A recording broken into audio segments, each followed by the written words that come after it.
In this video, I'll be showing you how to make a hand-sculpted beeswax candle. You'll need a heat gun to soften the wax. You'll need different colored beeswax blocks. You might want them a little bit thinner than this so it's easier to work with.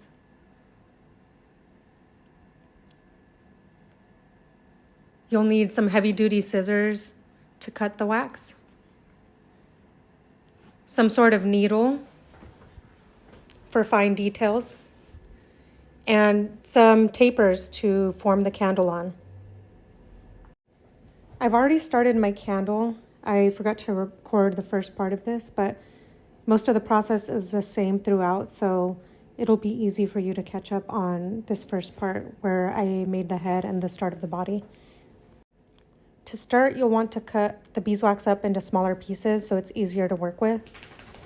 And I use the heat gun to warm up the pieces a little bit. You don't want to melt them down completely, so just slowly start heating it up, and before you see it start to drip down the sides or completely melt, kind of like this, it'll just be a little bit shiny. You'll want to stop using the heat gun, and then you'll then use your hands to start molding it a little bit more. You'll want to spend some time getting a feel for the beeswax first before you start forming your candle. Just start playing with the wax and see how easy it is to form and mold. The heat from your hands will actually soften the beeswax more. So the more you play with it, the softer it'll get. You can see here that it's taking me a little bit of time to get it to the shape that I want. And I go back and use the heat gun to warm it up a little bit. And again, you don't want to heat it up too much because then it won't be easy to form. It'll just start breaking apart. And it'll be too hot to touch too, so you don't want to burn yourself. And so once it's warm enough and I feel like it's going to stick to the candle, I just add it to the form that I've already made. And once you start pressing it in, it sticks pretty easily. It's actually kind of hard to remove, so you want to make sure that you're getting it to the shape that you want, the thickness that you want, because once it's on the candle and you've stuck it on, you'll have to either scrape it off or start over if you've messed up. There are different methods to making these hand-sculpted candles. I've started by just breaking the beeswax up into smaller pieces. You can probably cut the beeswax into bigger chunks and form it that way, versus this like additive process of sculpting the candle where you're breaking up the beeswax into small pieces and then slowly building your candle. You can also try taking big chunks and carving out the shapes that you want. After adding this last piece to the torso, I'm pretty happy with the size of the midsection, so I'm going to move on to the arms. And for this piece, I just kind of cut a rectangular prism shape and then round it out, smooth it out. Throughout this whole process, you're going to be going between the heat gun and your hands to mold the different pieces of your candle. It's a lot of trial and error, so just have fun with the process. For the arms, I actually realized at the end that they were too short and I wanted them longer, so you'll see later that I scrape them off and make longer arms. But here you can see me pressing the rectangles onto the torso to kind of get that arm shape, and then using the heat gun to smooth out the lines so it looks a little more seamless. And again, here you don't want to heat it up too much, otherwise the colors will start blending together, or you'll start getting drips on your candle. And also you don't want to burn yourself, so just gradually and slowly use the heat gun and then use your hand. The technique I use for combining pieces or smoothing out lines is this pressing and tapping motion. You'll see that I'm not rubbing the candle, I'm just pushing and pressing into the candle to smooth things out and to combine different pieces together. You'll also notice that when you cut the beeswax, it gets a lighter shade to it, and you won't be able to remove that color or get back to the original color unless you completely melt it down. But you can blend it a little more by using the heat gun, adding some heat to it, changes the color as well, or it goes back to the original color. So if you don't like that the color's changing as you're molding the beeswax or cutting into the beeswax, you can always try to use the heat gun to get it back to the original color. And again, you'll notice that I'm tapping to combine the pieces and smooth out the lines so it doesn't look like a Frankenstein candle.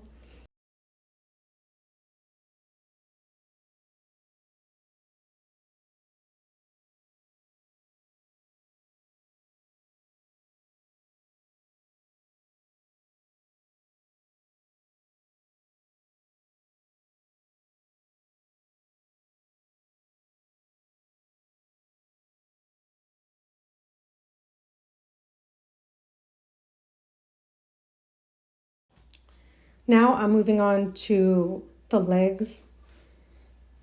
I've chosen a green color, and again, I'm cutting the green into smaller pieces.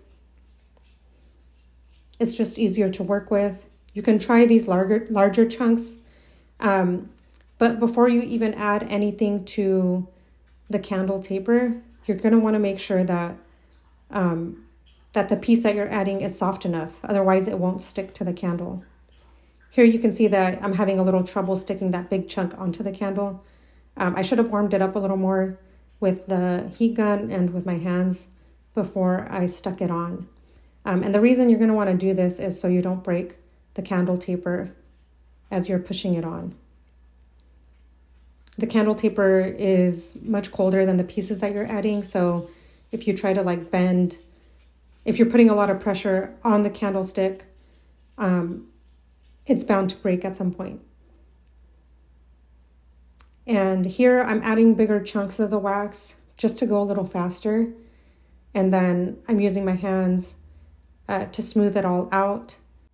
Again, I'm using a tapping technique to smooth things out and to combine pieces together.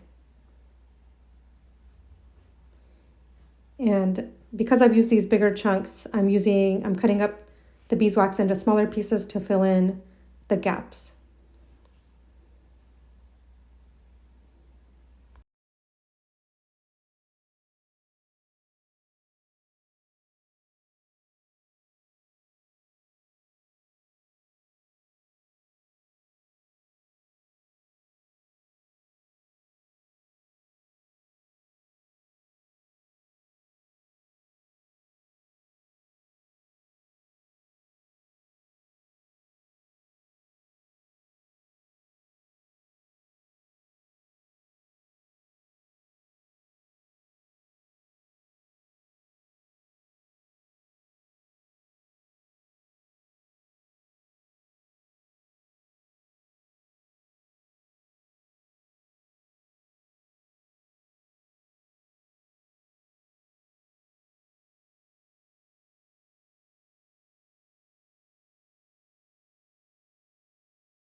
So at this point, I realized that the arms were too short and I didn't like the shape of them, so I'm removing the first arms that I made.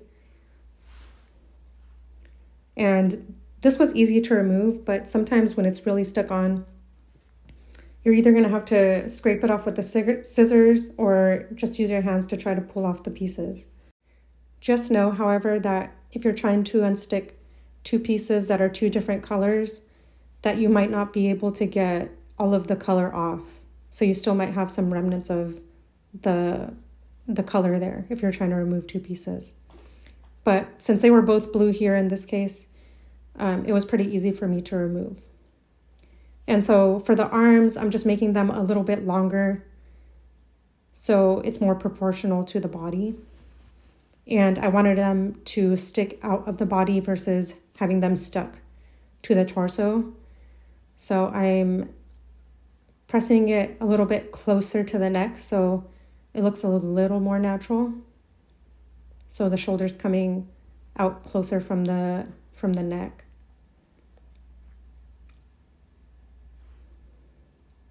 And then I'm using the heat gun to remove some of the seams.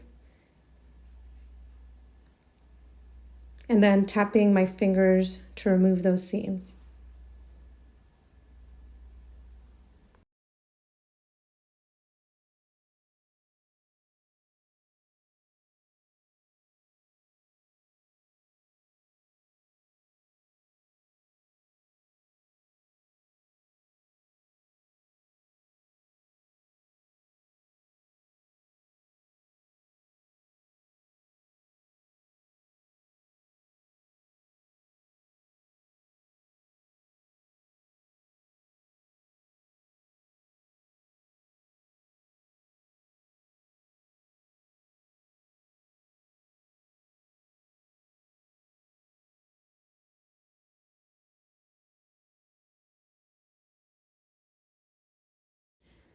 Here I'm showing you how much you should be heating up the wax. If you want to remove the seams, you'll want to get it nice and shiny, but not dripping. And then gently tap, tap, tap to remove the seams.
Now I've decided I want to add some texture to the candle, so I'm cutting up this block to make some polka dots for the pants.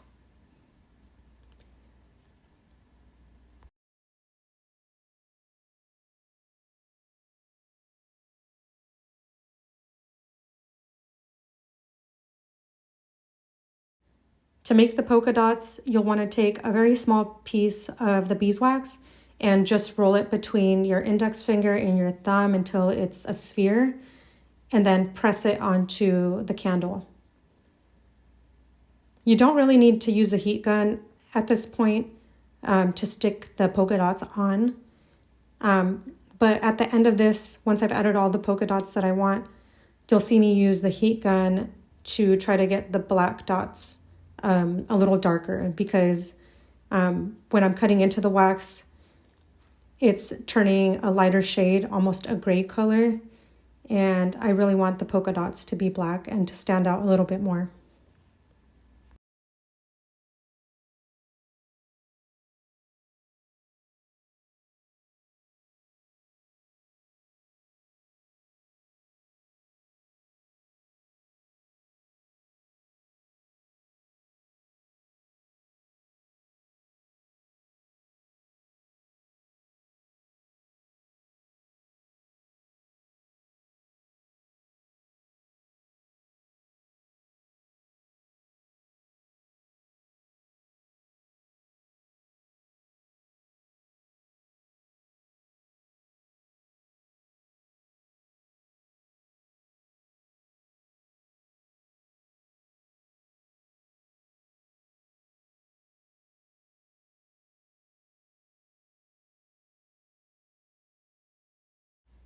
Now I'm taking the heat gun to warm up the dots a little bit at the lowest setting to get it back to its original color.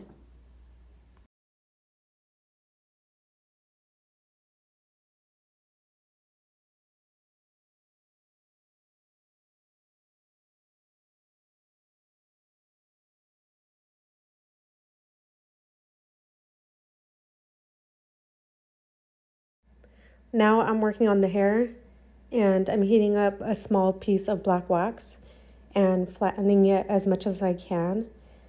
I'll be making the hair part in pieces to make it a little bit easier to style. You can also try to make it in one single piece, but I feel like it's a little bit easier to style the hair in smaller pieces.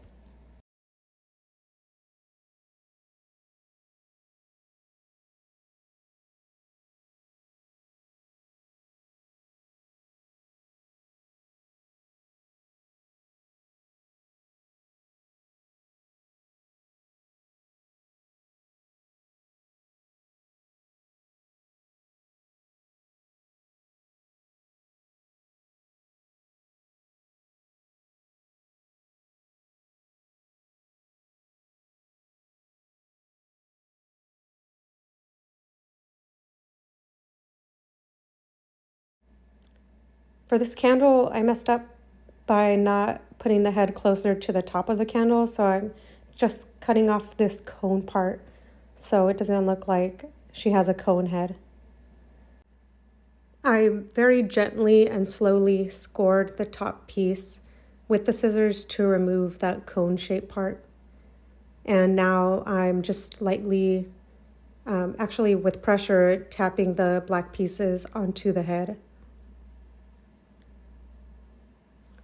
And once you have the wax a little bit warm and into the shape that you want, you can use a little bit of pressure on the candle, but again, don't completely push it all the way in. Otherwise, you're going to dent your candle or potentially break your candlestick.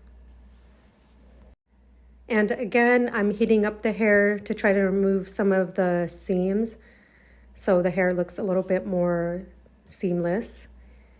You'll notice that a lot of the steps are pretty much the same throughout. Here I'm using the wicking needle to add some detail and clean up the edges of the hair a little bit. And here she is, almost finished.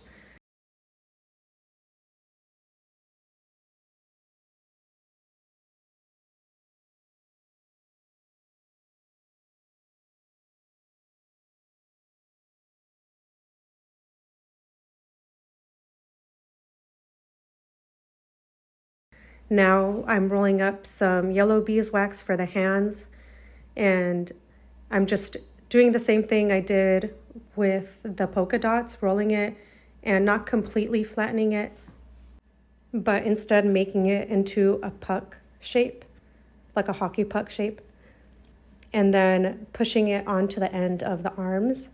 And it should pretty easily stick onto there if the piece is warm enough. So if you notice that it's falling off, it's probably not warm enough. Alternatively, you can use the heat gun to warm it up and then stick it on and then just gently press it together. And here she is with her little dog. I'll make another video showing how I made the dog, which is a lot simpler than this video. And these candles are fully functioning candles, so you can even turn them on if you'd like. But for the most part, I'd say they're art pieces.